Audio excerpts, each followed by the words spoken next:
आप सभी विद्यार्थियों का हार्दिक स्वागत, हार्दिक अभिनंदन। प्रिय विद्यार्थियों, बीए पार्ट थर्ड यानी बीए फाइनल हिंदी साहित्य का सेकंड पेपर, और वो सेकंड पेपर भाषा, काव्य शास्त्र और निबंध, इससे संबंधित जो पेपर हैं, तो उससे संबंधित आज हम काव्य शास्त्र के अंतर्गत, इससे पहले हमने अलंकार पढ़े। अलंकार का एक भाग, दूसरा भाग आज पढ़ लिया। आज हम पढ़ेंगे छंद, यानी छंद क्या है, छंद से संबंधित भी आपके प्रश्न पूछे जाते हैं, और उम्मीद करता हूं कि ये भी आपकी अच्छी मदद करेगा।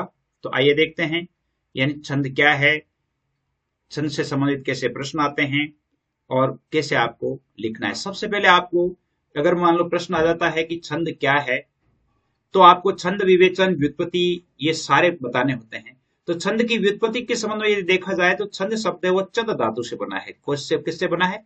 चद धातु से बना है, और जिसका अर्थ होता है प्रसन्न करना। क्या अर्थ होता है? प्रसन्न करना, यानी आह्लादित करना, प्रसन्न करना, आनंद देना। और चद से क्या हुआ कि कुछ समय बाद इसको छद पढ़ा जाने लगा। चद से छद, और छद जो है, छद शब्द को एक कालांतर में छंद पढ़ा गया। क्या पढ़ा गया? छंद पढ़ा गया। तो इसका मतलब ये हुआ कि ऐसी रचना जो हमें आह्लादित करे, प्रसन्न करे, उसे क्या कहा जाता है? छंद कहा जाता है। तो किसी भाषा को सुंदर और अलंकृत बनाने के लिए जिस प्रकार जैसे शब्द योजना, वाक्य योजना, शैली शिल्प आवश्यक होता है, ठीक उसी प्रकार पद्य रचना को लययुक्त, गतिशील और प्रभावपूर्ण बनाने के लिए उसे छंद के सांचे में ढालना पड़ता है। तो यानी अगर मान लो प्रश्न आ जाता है कि छंद का क्या महत्व है, तो आपको इस प्रकार आपको लिखना है कि जिस प्रकार जैसे भाषा को अलंकृत बनाने के लिए, भाषा को सुंदर बनाने के लिए कि शब्द योजना, वाक्य योजना, शैली शिल्प वो उनकी आवश्यकता होती है, उसी प्रकार जैसे पद्य रचना को लय युक्त, जैसे गतिशील और प्रभावपूर्ण बनाने के लिए उसे छंद के सांचे में ढालना आवश्यक होता है। और विश्व का प्राचीनतम साहित्य है वो वेद कहा जाता है। वेद, और वेद को क्या कहा जाता है? छंदस कहा जाता है। विश्व का प्राचीनतम साहित्य वेद है, और वेद को क्या कहा जाता है? छंदस कहा जाता है। और छंदस यानी वेद में क्या है? 7 छंदों का प्रयोग हुआ है। कौन कौन से का? गायत्री का, उष्णी का, अनुष्टुप का, बृहति का, पंक्ति का, त्रिष्टुप का और जगती का। तो हम क्या है कि जैसे आज आपके पाठ्यक्रम में कौन कौन से छंद है उनके बारे में पढ़ेंगे। वैसे ये परिचय पहले हमें जरूरी होता है, फिर आपके पाठ्यक्रम में जो 7 या 8 छंद है, उन छंदों का हम परिचय बिल्कुल संक्षेप में अच्छे से पढ़ पाएंगे। जैसे छंदों की परिभाषा यदि हम कहें, छंद शास्त्र के जो प्राचीनतम आचार्य महर्षि पिंगल माने जाते हैं। क्या माने जाते हैं? पिंगल माने जाते हैं। इसलिए छंद शास्त्र को पिंगल शास्त्र भी कहा जाता है। यदि पिंगल शास्त्र नाम है तो वो भी छंद शास्त्र ही है, और महर्षि पिंगल के नाम पर पड़ा है। इसकी छंद की परिभाषाएं विभिन्न विद्वान है वो इस प्रकार देते हैं। जैसे मान लो महर्षि यानी विश्वनाथ जो है साहित्य दर्पणकार, यानी साहित्य दर्पण के रचयिता विश्वनाथ है, वो छंद की परिभाषा देते हैं कि छंदोबद्ध पद्य ही पद्य है। छंदोबद्ध पद जो है उसी को पद्य कहा जाता है, जो लघु, गुरु, स्वर अथवा मात्रा की निश्चित वर्ण योजना के कारण छंद का रूप धारण करता है। तो यानी यूं कह सकते हैं कि मात्राओं की निश्चित मात्रा और जैसे वर्णों की जो निश्चित योजना है उसके अनुसार छंद बनता है। देवेंद्रनाथ शर्मा छंद की परिभाषा वो देते हैं कि छंद वो रचना है जो वर्ण अथवा मात्रा की संख्या से नियमित होते हैं। हिंदी साहित्य कोश में भी ये बात लिखी हुई है कि अक्षर, अक्षरों की संख्या, क्रम, मात्रा गणना और यति गति, इन इत्यादि विशिष्ट नियमों से जो नियोजित रचना होती है, पद्य रचना होती है, वो छंद कहलाती है। यदि हम इसको हम सटीक हम परिभाषा इस प्रकार दे सकते हैं कि सुनिश्चित वर्णों या मात्राओं, चरण, यति गति इत्यादि के विशिष्ट नियमों से सुनियोजित शब्द योजना को छंद कहते हैं। इस प्रकार हम इसकी परिभाषा दे सकते हैं। छंद को यदि हम देखें तो छंद के चरण में यदि पूछा जाए कि छंद क्या है, छंद के कितने तत्व हैं, तो वो आप जैसे छंद के चरण होते हैं, जैसे 4 चरण होते हैं आम जो आमतौर पर वर्ण होते हैं, मात्रा, वर्णों की मात्रा होती है, वर्णों के उच्चारण जो लगने वाला समय होता है उसको मात्रा कहते हैं। लघु मात्रा, लघु मात्रा का ये संकेत है, और गुरु मात्रा का ये संकेत है। इसका मतलब है 2 मात्राएं। इसका मतलब क्या होता है? 2 मात्राएं। इसका मतलब है 1 मात्रा। तो इनका ये संकेत होता है लघु और गुरु का। यति होती है, गति होती है, तुक होता है, गण परिचय होता है। इस प्रकार ये छंद के तत्व होते हैं। गण परिचय भी अभी आपको बता दूंगा कि क्या होता है। वैसे इसका एक विस्तृत, यदि आप विस्तार में चाहते हैं तो इससे पहले 3 जो छंद के वीडियोज डाले हुए हैं, प्रथम, द्वितीय और तृतीय, उनमें पूरा विस्तार से छंदों के बारे में बताया। यदि आप कंपटीशन में भी उनको देखें तो आपके लिए बहुत अच्छे हैं। वो वीडियो भी आप देख सकते हैं, उनके लिंक है वो मैं डिस्क्रिप्शन में डाल दूंगा।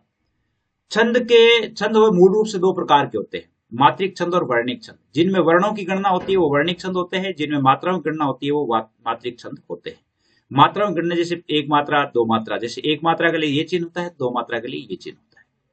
मात्रिक छंद में मात्राओं की संख्या जिसमें गणना होती है वो मात्रिक छंद होते हैं। और मात्रिक छंद भी तीन प्रकार के होते हैं, सममात्रिक छंद, अर्ध सममात्रिक छंद और विषम मात्रिक छंद।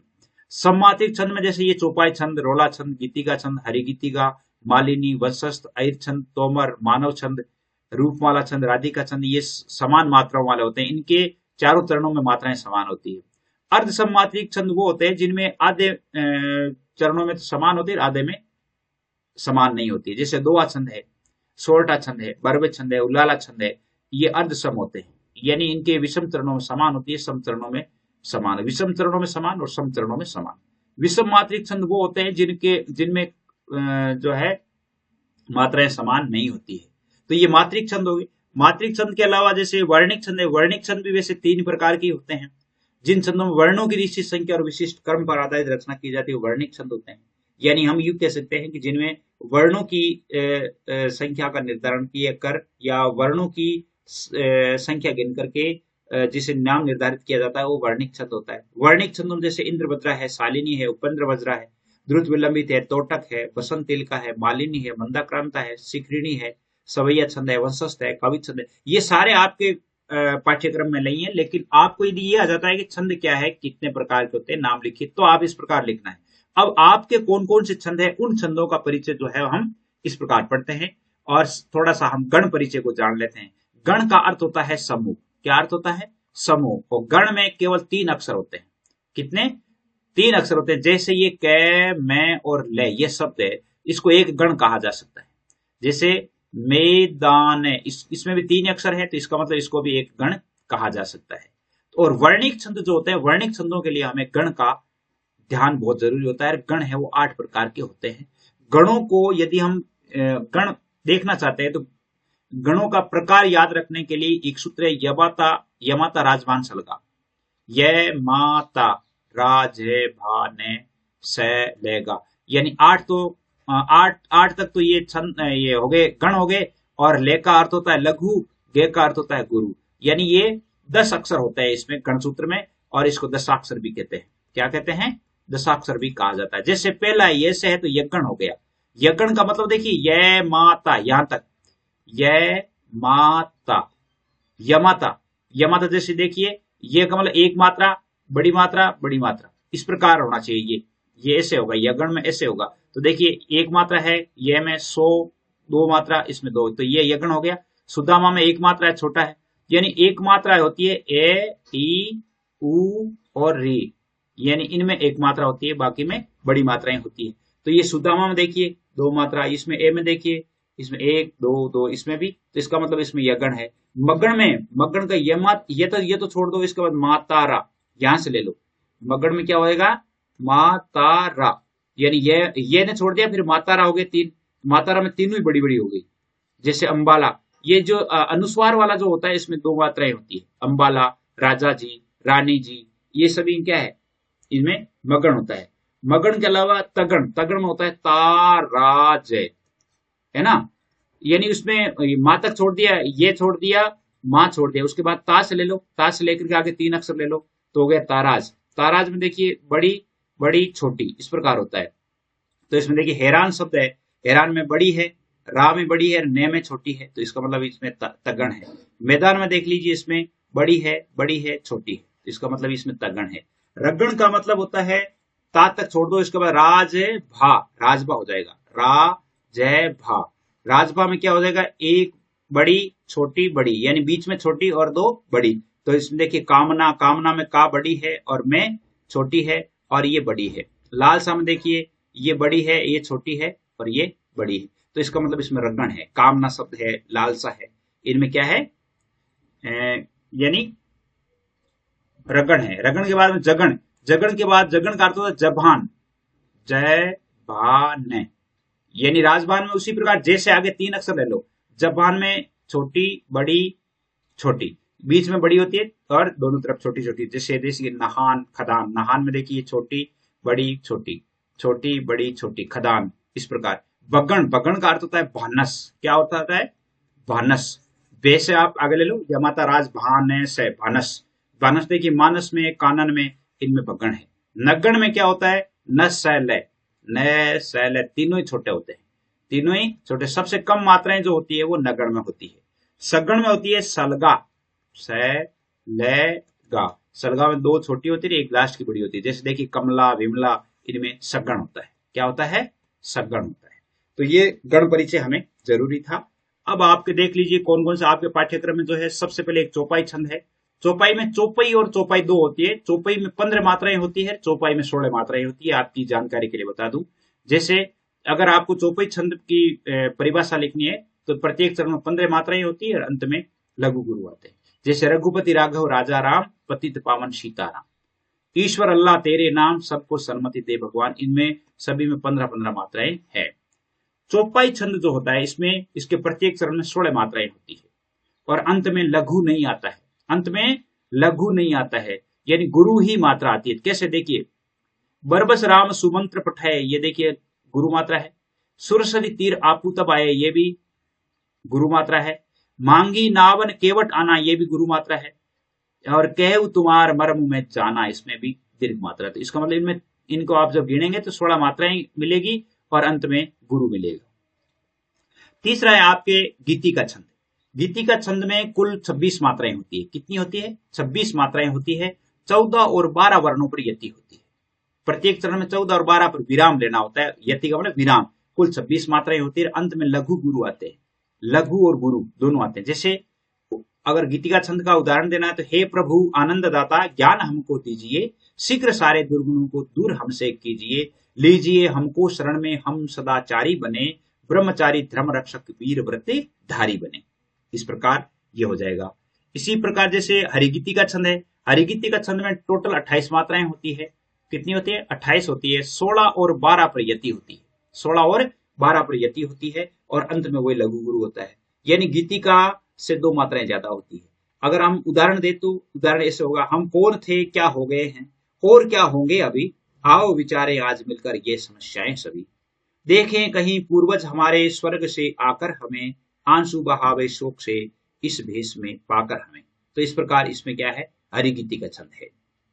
हरिगीति का बाद आपके आता है दोहा छंद। आपके ये इसमें पाठ्यक्रम में है और ये मात्रिक अर्धसम है, यानी अर्धसम मात्रिक छंद है, जिसमें विषम चरणों में, यानी पहले और तीसरे चरणों में समान मात्राएं हैं, दूसरे चरणों में और चौथे चरण में समान मात्राएं हैं।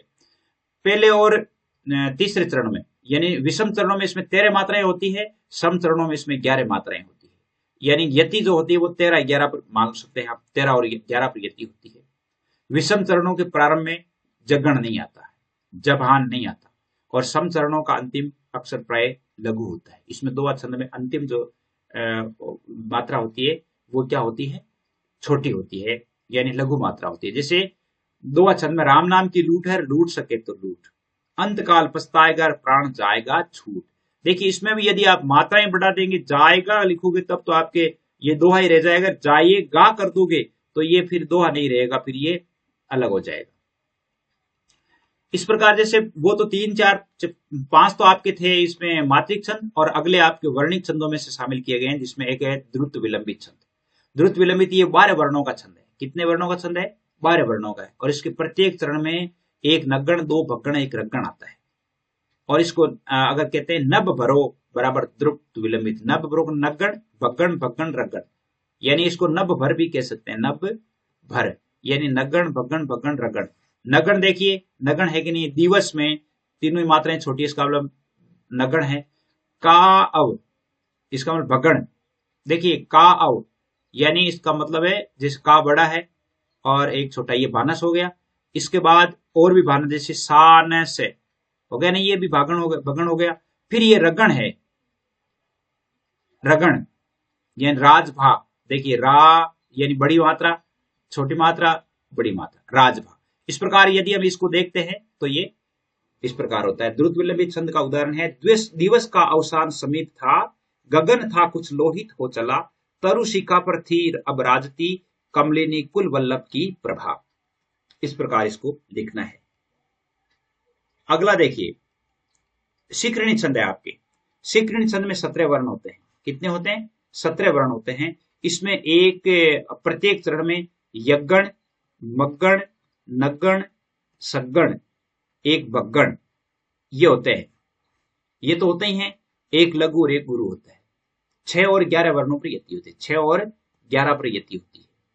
तो इसमें इसको हम ये कह सकते हैं कि यमना सब लागा, लागा मतलब लघु गुरु। जैसे उधर शिकृणी छंद में क्या होता है, जैसे यगण, मगण, नगण, सगण और भगण, ये होते हैं। तो इसको यमनस कह सकते हैं, यमन सब भी कह सकते हैं। 6 और 11 पर यति होती है। अगर हम उदाहरण देखें तो अनूठी आभा से सरस सुषमा से सूरज थे, बना जो देती थी बहु गुणमयी व भू विपिन को, निराले निराले फूलों की विविध दल वाली अनुपमा, जड़ी बूटी नाना बहु फलवती थी विलसती। यानी ये इसका उदाहरण है। छप्पे छंद, छप्पे छंद आपके पाठ्यक्रम में है। छप्पे छंद में रोला और उलाला के योग से बनता है। रोला और उलाला के योग से छप्पे छंद बनता है, ये ध्यान रखना। ये क्या है? मिश्र छंद है या विषम छंद भी कह सकते हैं।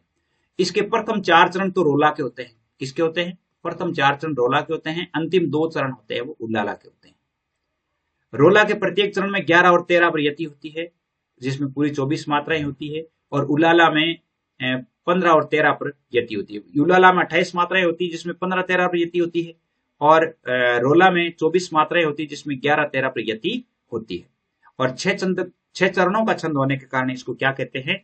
छप्पे छंद कहा जाता है। छप्पे छंद इस प्रकार आप लिख सकते हैं इसको। देखिए, नीलांबर परिधान हरित पट पर सुंदर है, सूर्य चंद्र युग मुकुट मेखला रत्नाकर है, नदियां प्रेम प्रवाह फूल तारे मंडल है, फूल तारे मंडल है, बंदी विविध विहंग शेष फन सिंहासन है, करते अभिषेक पयोध है बलिहारी इस वेश की, हे मातृभूमि तू सत्य ही सगुण मूर्ति सर्वेश की। उम्मीद करता हूँ ये चीजें आपके समझ में आ रही है। कितना समझ में आ रहा है मुझे जरूर बताइएगा। अंतिम छंद जो है वो आपके है मालिनी छंद, और ये 15 वर्णों का छंद होता है। इसके प्रत्येक चरण में 2 नगण, एक भगण, एक यगण होता है। 2 नगण न, एक मगण और 2 यगण, इस प्रकार होता है।